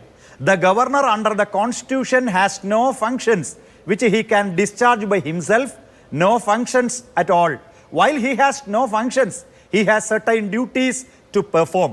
അതായത് സ്വന്തമായി കൈകാര്യം ചെയ്യേണ്ടുന്ന ഫങ്ഷൻസ് ഒന്നും ഗവർണർക്കില്ല. പകരം അദ്ദേഹത്തിന് ചില കടമകളാണ് അദ്ദേഹത്തിൽ അർപ്പിതമായിരിക്കുന്നത്. ഇവിടെ ഗവർണർമാർ ചെയ്തു വരുന്നത് സമ്പൂർണമായും സ്റ്റേറ്റുകളുടെ അധികാരത്തിൽ കൈകടത്തലാണ്. ഇനി ഇവിടെ സെൻട്രൽ ഗവൺമെൻറ്റിനെ കുറിച്ച് ഇദ്ദേഹം വിശദമായി പറഞ്ഞല്ലോ. സെൻട്രൽ ഗവൺമെൻറ്റിൻ്റെ അധികാരം നമ്മൾ കാണേണ്ട ഒരു കാര്യം, ഇന്ത്യൻ ഫെഡറലിസം എന്ന് പറഞ്ഞാൽ സെൻട്രൽ ഗവൺമെൻറ്റിന് വിധേയമായി മാത്രം നിയമനിർമ്മാണം നടത്തേണ്ട ഏജൻസി അല്ല സ്റ്റേറ്റുകൾ.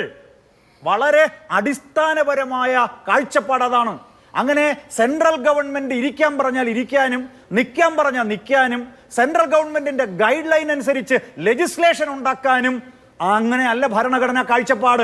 ഭരണഘടനയിൽ എന്തുകൊണ്ട് സ്റ്റേറ്റ് ലിസ്റ്റ് വന്നു? ലോ ആൻഡ് ഓർഡർ പോലെ, കൃഷി പോലെ, മറ്റ് പ്രധാനപ്പെട്ട തദ്ദേശ സ്വയംഭരണം പോലെ ഉള്ള കാര്യങ്ങൾ എന്തിന് സ്റ്റേറ്റ് ലിസ്റ്റിലേക്ക് വന്നു? എന്തിനാണ് യൂണിയൻ ലിസ്റ്റിൽ ഫോറിൻ അഫയേഴ്സ് പോലെ, ഡിഫൻസ് പോലുള്ള കാര്യങ്ങൾ ആ ലിസ്റ്റിൻ്റെ ഭാഗമായിട്ട് വന്നത്? വിദ്യാഭ്യാസം പോലുള്ള കാര്യങ്ങൾ എങ്ങനെയാണ് കൺകറന്റ് ലിസ്റ്റിലേക്ക് വന്നത്? എല്ലാം കൂടെ അങ്ങ് യൂണിയന് കൊടുത്താൽ പോരെ? എല്ലാം ഡൽഹിയിൽ നിന്ന് നിയന്ത്രിച്ചാൽ പോരെ? ഭരണഘടനാ നിർമ്മാണ സഭയ്ക്ക് നല്ല കാഴ്ചപ്പാടുണ്ടായിരുന്നു. അതുകൊണ്ടാണ് സ്റ്റേറ്റ് ലിസ്റ്റിന്റെ അധികാരത്തെ അടിവരയിട്ടത്. സെൻട്രൽ ഗവൺമെന്റിന് മാത്രമല്ല ലെജിസ്ലേഷന്റെ അധികാരം സ്റ്റേറ്റ് ഗവൺമെന്റുകൾക്കുണ്ട്. ഇനി മറ്റൊരു കാര്യം ഞാൻ പറയാം. ഇവിടെ അദ്ദേഹം പറഞ്ഞു സെൻട്രൽ ഗവൺമെന്റിന്റെ ഏജന്റായിട്ട് പ്രവർത്തിക്കാനുള്ള ഗവർണറുടെ പവേഴ്സിനെ കുറിച്ച് പറഞ്ഞു. ഞാൻ ആദ്യം ചൂണ്ടിക്കാണിച്ചു, പരമോന്നത നീതിപീഠം തന്നെ വളരെ കൃത്യമായി 988 ഹർഗോവിന്ദ് പന്ത് വേഴ്സസ് രഘുകുൽ തിലക് കേസിൽ കൃത്യമായി പറയുന്നു. എന്ന് മാത്രമല്ല, ഒരു സെർവന്റോ, അതായത് കേന്ദ്ര സർക്കാരിന്റെ സെർവന്റോ കേന്ദ്ര സർക്കാരിന്റെ എംപ്ലോയിയോ അല്ല ഗവർണർ എന്ന് അക്കാര്യം വ്യക്തമായി ചൂണ്ടിക്കാണിക്കുകയാണ്. അത് നമ്മൾ മറക്കാൻ പാടില്ല. ഇനി മറ്റൊരു പ്രധാനപ്പെട്ട കാര്യം ഇവിടെ സൂചിപ്പിക്കാം. തമിഴ്നാടിന്റെ കേസിന്റെ സമാനമല്ല എന്ന് അദ്ദേഹം പറഞ്ഞല്ലോ. എങ്ങനെ അത് പറയാൻ കഴിയും? ആർട്ടിക്കിൾ 200 ആണല്ലോ തമിഴ്നാടിനും ബാധകം, കേരളത്തിനും ബാധകം, പഞ്ചാബിനും ബാധകം. ഒരു നിയമം ബില്ല് പാസാക്കി അദ്ദേഹത്തിന്റെ ഗവർണറുടെ മുന്നിൽ വന്നാൽ അദ്ദേഹം ഒന്നുകിൽ അംഗീകരിച്ചോ അല്ലെങ്കിൽ ഡിസന്റോടുകൂടി നിയമസഭയ്ക്ക് അയച്ചോ. തമിഴ്നാട്ടിലും കേരളത്തിലും പഞ്ചാബിനും ഒക്കെ കോൺസ്റ്റിറ്റ്യൂഷന്റെ 200 ബാധകമാണെങ്കിൽ ഡിസന്റ് രേഖപ്പെടുത്തി അയക്കണം. ഡിസന്റ് രേഖപ്പെടുത്തി അയച്ചില്ല. അതറിയാം ഗവർണർക്ക്. എന്താ? ആരിഫ് മുഹമ്മദ് ഖാൻ അറിയാം.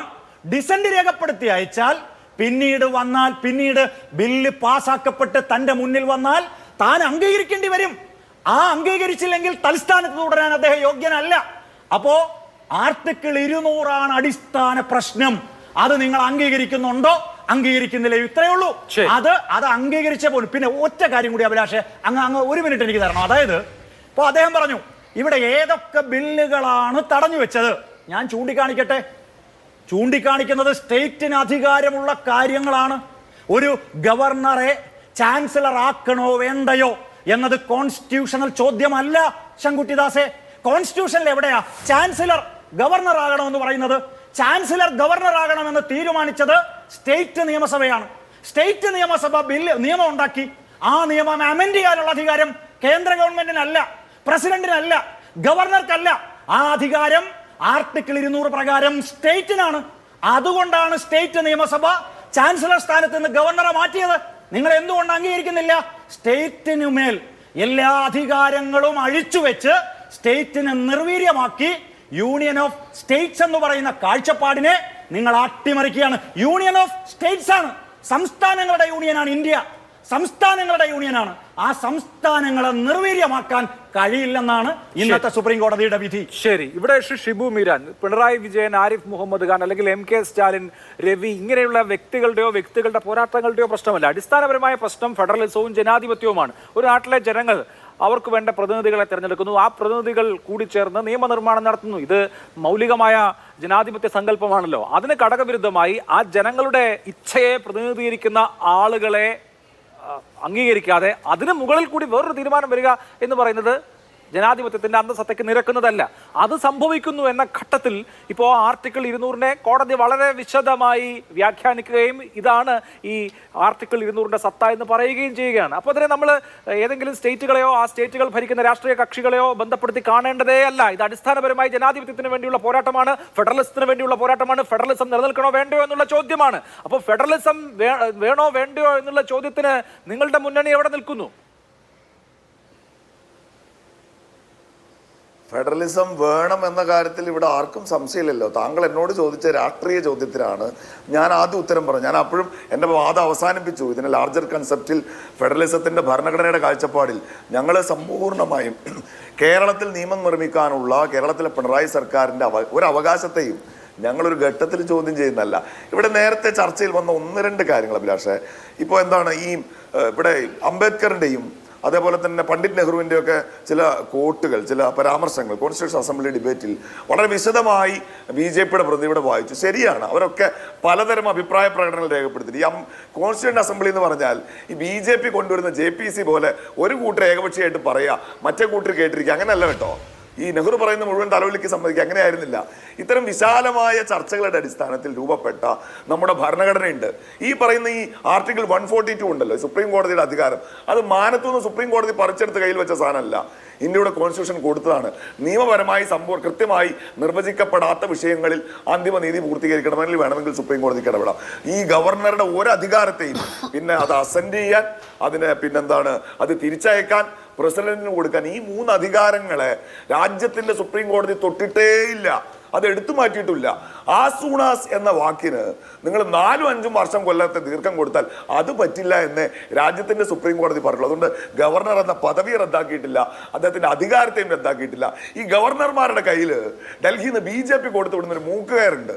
പ്രതിപക്ഷം ഭരിക്കുന്ന സംസ്ഥാനങ്ങളിലൊക്കെ പോയിട്ട് ആ ഗവൺമെന്റിനെ ഇങ്ങനെ മൂക്കുകയറിട്ട് പിടിക്കൊള്ളണം എന്ന് പറഞ്ഞിങ്ങനെ മൂക്കുകയറിട്ട് പിടിക്കുമ്പോൾ ആ മൂക്കുകയർ തൽക്കാലത്തേക്കൊന്ന് വാങ്ങിവെച്ചു സുപ്രീം കോടതി എന്നല്ലാതെ ഗവർണർ പദവിക്കോ ഇന്ത്യയുടെ ഭരണഘടനയ്ക്കോ ഒന്നും ഈ നിമിഷം ഒരു കുഴപ്പവും സംഭവിച്ചിട്ടില്ല എന്ന് മാത്രമല്ല, അംബേദ്കർ 7.5 പതിറ്റാണ്ട് മുൻപ് മുന്നോട്ട് വെച്ച ആ ഭീതി ഈ ഭരണഘടന ഇതിനോട് കൂറില്ലാത്തവരുടെ കൈകളിൽ എത്തിപ്പെട്ടാൽ സംഭവിച്ചേക്കാവുന്ന അപകടങ്ങളെക്കുറിച്ച് കോടതിക്ക് ബോധ്യമുണ്ടായിരിക്കുന്നു. കോടതി അതിനെ നിയന്ത്രിച്ചിരിക്കുന്നു.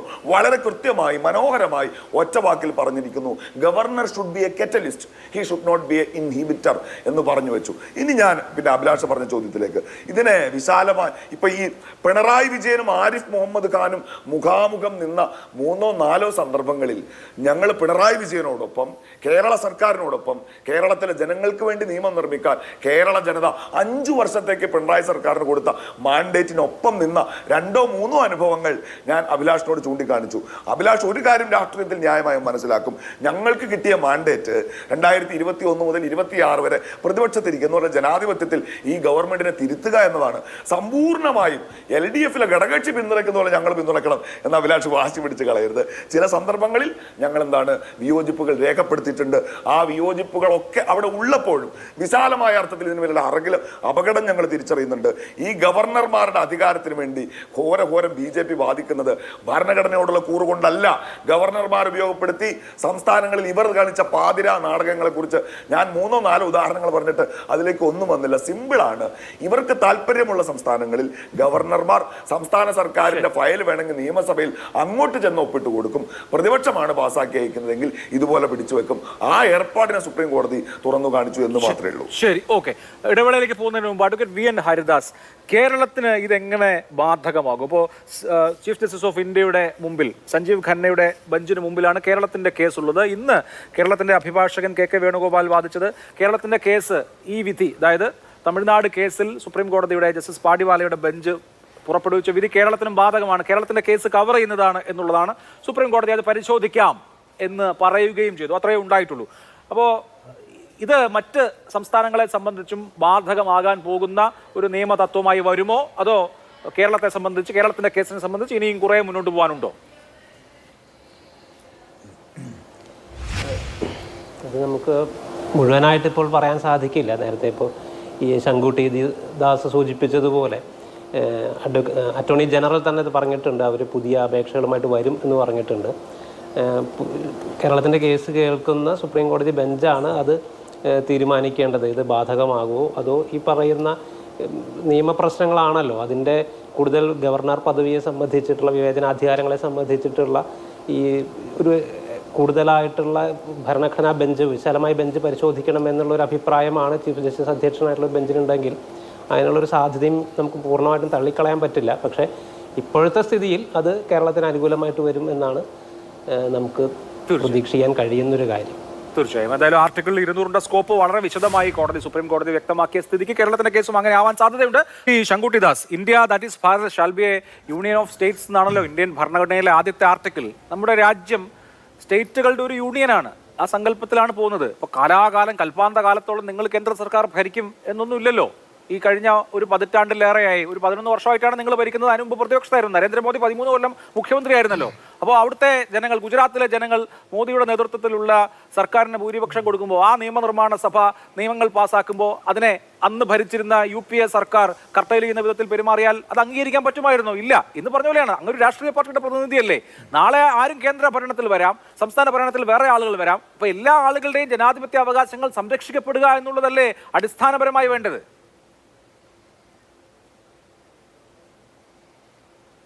അല്ല, അങ്ങയുടെ ചോദ്യത്തിലുള്ള ധ്വനി കേട്ടാൽ തോന്നും ഈ UPA സർക്കാരൊന്നും അങ്ങനെ മറ്റ് BJP ഭരിക്കുന്ന സംസ്ഥാനങ്ങളിലൊന്നും ഇടപെട്ടിരുന്നേ ഇല്ല എന്ന്. ഇവിടെ ഇപ്പോൾ ജനാധിപത്യവാദികളും ഭരണഘടനാവാദികളുമായി നിൽക്കുന്ന ഈ കോൺഗ്രസിൻ്റെയും ഈ UPയുടെയും ഗവൺമെൻറ്റുകളാണ്, കോൺഗ്രസിൻ്റെ ഗവൺമെൻറ്റുകളാണ് ഇന്ത്യയിൽ ഏറ്റവും കൂടുതൽ സംസ്ഥാനങ്ങളെ അട്ടിമറിച്ചതും ഏറ്റവും കൂടുതൽ സ്ഥലത്ത് ഗവർണർ ഭരണം ഏർപ്പെടുത്തുകയൊക്കെ ചെയ്തിട്ടുള്ളത്. അതുകൊണ്ട് ഇവരതൊന്നും ചെയ്യാത്ത ആൾക്കാരത് പറയരുത്. പക്ഷെ അങ്ങ് പറഞ്ഞ വിഷയത്തിലേക്ക് വരുമ്പോൾ India that is Bharat shall be A union of States എന്നാണ് പറഞ്ഞത്. Shall be A federation of States എന്നല്ല പറഞ്ഞത് എന്ന് നിങ്ങൾ മനസ്സിലാക്കണം. യൂണിയനും ഫെഡറേഷൻ തമ്മിൽ അടിസ്ഥാനപരമായിട്ടുള്ള വ്യത്യാസമുണ്ട്. യൂണിറ്ററി മോഡൽ എന്ന് പറഞ്ഞിട്ടുണ്ടെങ്കിൽ എല്ലാ സ്റ്റേറ്റുകളും യൂണിയനോടാണ് കരാർ ഏർപ്പെടുന്നത്. ഫെഡറൽ മോഡൽ എന്ന് പറഞ്ഞാൽ എല്ലാ സ്റ്റേറ്റുകളും തമ്മിൽ പരസ്പരം ഒരു കരാർ ഉണ്ടാക്കിയിരിക്കുകയാണ്, നമുക്ക് ഒന്നിച്ചിട്ട് ഒരു ഫെഡറേഷനായി നിൽക്കാമെന്ന്. അങ്ങനെ ഒരു ഫെഡറേഷനായി നിൽക്കുമ്പോൾ there is a right to secede. അതിന് ഏത് സമയത്തും പിരിഞ്ഞു പോരാനുള്ള അധികാരമുണ്ട്. ഒരു ഫെഡറേഷൻ്റെ നേച്ചർ എന്താണ്? 2 കാര്യങ്ങളാണ്. ഒന്ന്, അവിടെ ഡുവൽ സിറ്റിസൺഷിപ്പ് ഉണ്ട്. നിങ്ങൾ ഒരേ സമയം യൂണിയൻ്റെയും പൗരനായിരിക്കും, സ്റ്റേറ്റിൻ്റെയും പൗരനായിരിക്കും. 2, there is a right to secede. നിങ്ങൾക്ക് അവിടെ നിന്ന് എപ്പോൾ വേണമെങ്കിലും പിരിഞ്ഞു പോരാം. India is a union. India എന്ന് പറയുന്നത് ഈ സംസ്ഥാനങ്ങൾ ഒന്നുപോലും പരസ്പരം കരാറുണ്ടാക്കിയിട്ടില്ല. കേരളവും തമിഴ്നാടും, തമിഴ്നാടും കർണാടകയും തെലുങ്കാനയും തമ്മിൽ കരാറില്ല. ഓരോ യൂണിറ്റും കേന്ദ്രവുമായിട്ടാണ് കരാറുണ്ടാക്കിയത്. ഇൻസ്ട്രുമെന്റ് ഓഫ് ആക്സഷൻ ഒപ്പിട്ടിട്ടാണ് ഇന്ത്യൻ യൂണിയന്റെ ഭാഗമായത് ലയിച്ചു ചേർന്നത്. പിന്നീട് അതിൽ നിന്ന് പിരിഞ്ഞു വരാൻ സാധിക്കില്ല. സ്റ്റേറ്റ് എന്താണെന്ന് നിർവചിക്കാനുള്ള അധികാരം പോലും പാർലമെന്റിനാണ് ഇന്ത്യൻ ഭരണഘടന കൊടുത്തിരിക്കുന്നത്. ഒരു സ്റ്റേറ്റിനെ ഭാഗിക്കാനോ അതിൻ്റെ അതിർത്തി പുനർനിർണ്ണയിക്കാനോ അതിൻ്റെ പേര് മാറ്റാനോ ഒക്കെ ഉള്ള അധികാരം. അപ്പോൾ സ്റ്റേറ്റ് എന്ന് പറയുന്ന ഒരു ടെമ്പററി സംവിധാനമാണ്. യൂണിയനാണ് ഓൺലി ലാസ്റ്റിംഗ് പാർട്ടിങ് സംവിധാനം എന്നത് നമ്മൾ മനസ്സിലാക്കണം. നമ്മുടെ ഭരണഘടന തന്നെ ക്വാസി ഫെഡറൽ എന്നാണ് പറയുന്നത്. എന്താ quasi federal? Appears to be so but not really that. അങ്ങനെയാണെന്ന് തോന്നും, പക്ഷെ അങ്ങനെയല്ല എന്നുള്ളതാണ് ഭരണഘടന വിദഗ്ധന്മാരായിട്ടുള്ള ആളുകളുടെ അഭിപ്രായം. എന്താ? Ambiguous constitution, federal at peaceful times, unitary at tough times എന്നൊക്കെയാണ് പറയുന്നത്. ഏത് നിമിഷവും യൂണിറ്ററി ആയി കൺവേർട്ട് ചെയ്യാനുള്ള സവിശേഷാധികാരത്തോടുകൂടി സമാധാന സമയങ്ങളിൽ ഫെഡറലായി നിൽക്കുന്ന ഒരു സംവിധാനമാണ്. അതുകൊണ്ടാണ് ആർട്ടിക്കിൾ 352 ഉള്ളത്, ആർട്ടിക്കിൾ 360 ഭരണഘടനയിലുള്ളത്. സംസ്ഥാന നിയമസഭകളെ പിരിച്ചുവിടാൻ ഗവർണർ ഭരണം പ്രഖ്യാപിക്കാനുള്ള അധികാരം കേന്ദ്രത്തിനുള്ളത് ഒക്കെ അതുകൊണ്ടാണ്. പക്ഷേ ഇതിന് ഫെഡറൽ സ്പിരിറ്റ് ഉണ്ട്. ഫെഡറൽ സ്പിരിറ്റ് ഇതിന്റെ ബേസിക് സ്ട്രക്ചറിന്റെ ഭാഗമാണെന്ന് ബഹുമാനപ്പെട്ട സുപ്രീം കോടതി ഉൾപ്പെടെ കണ്ടിട്ടുണ്ട്. എന്നാൽ ആ ഫെഡറൽ സ്പിരിറ്റ് എന്ന് പറയുന്നത് ഒരു വിഭജനവാദ ടെൻഡൻസി പോലെ കേന്ദ്രത്തിനെതിരെയുള്ള പട നയിക്കാനും അതിൽ നിന്ന് പിരിഞ്ഞു പോരാനുള്ള പ്രേരണ കേരളത്തിലെയും തമിഴ്നാട്ടിലെയും ഒക്കെ ഈ നിയമനിർമ്മാണങ്ങൾ അങ്ങനെ ഫെഡറൽ സ്പിരിറ്റിനെ മാനിക്കാത്തതോ ഏതെങ്കിലും തരത്തിലുള്ള സെസഷനിസ്റ്റ് മെന്റാലിറ്റി ഉള്ളതോ ഒക്കെ ആണോ ശശാങ്കു? പെട്ടെന്നൊരു മറുപടി നമുക്ക് അവസാനിപ്പിക്കാം. കാര്യം, അതായത് യൂണിയനിൽ നിന്ന് ഒരു സ്റ്റേറ്റിനും വേർപെടാനാവില്ല. ഞാൻ ഒന്ന് പറഞ്ഞുവിടും. രണ്ട് ശങ്കുജിദാസ് പറഞ്ഞതിൽ ഒരു അടിസ്ഥാന പെശകുള്ളത് ഒരു സംസ്ഥാനത്തിന്റെ അതിർത്തി പുനർനിർണയിക്കുന്നതിനോ സംസ്ഥാനത്തിന്റെ രണ്ട് സംസ്ഥാനങ്ങൾ ചേർത്ത് ഒരു പുതിയ സംസ്ഥാനം രൂപപ്പെടുത്തുന്നതിനോ ഒന്നും പാർലമെന്റിന് ഏകപക്ഷീയമായ അധികാരം കോൺസ്റ്റിറ്റ്യൂഷൻ കൊടുക്കുന്നില്ല. പ്രസ്തുത വിഷയം പരാമർശിക്കപ്പെടുന്ന സ്റ്റേറ്റ് നിയമസഭയുടെ മുന്നിലേക്ക് വന്ന് സ്റ്റേറ്റ് നിയമസഭയുടെ ഒപ്പീനിയൻ ആരാഞ്ഞ ശേഷം മാത്രമേ പാർലമെന്റിന് പോലും ഒരു സ്റ്റേറ്റിന്റെ അതിർത്തി പുനർനിർണയിക്കാൻ പറ്റൂ. അതുകൊണ്ടാണ് കാശ്മീരിന്റെ അധികാരം മുഴുവൻ എടുത്ത് പ്രസിഡന്റിന് കൊടുത്തത് കാശ്മീർ നിയമസഭയെ പിരിച്ചുവിട്ട് ഇവരവിടെ വിഭജനം നടപ്പിലാക്കിയത്. അപ്പൊ അതുകൊണ്ട് ഏകപക്ഷീയമായ അധികാരം പാർലമെന്റിനില്ല. പാർലമെന്റ് പറയുന്നതിനനുസരിച്ച് വിധേയപ്പെട്ട് നിൽക്കേണ്ട സ്ഥലങ്ങളും അല്ല സ്റ്റേറ്റ്. കൃത്യമായി ചൂണ്ടിക്കാണിക്കേണ്ടതുണ്ട്. വലിയ ഒരു ചർച്ചയ്ക്ക് രാജ്യത്ത് തുടക്കം കുറിച്ചിരിക്കുകയാണ് സുപ്രീം കോടതിയുടെ വിധി. ചരിത്രപരം എന്ന് നമുക്ക് ഒറ്റ വാചകത്തിൽ ഈ വിധിയെ വിശേഷിപ്പിക്കുകയും ചെയ്യാം. വളരെ നന്ദി 4 പേർക്കും. സൂപ്പർ പ്രൈം ടൈം അവസാനിച്ചു. നമസ്കാരം.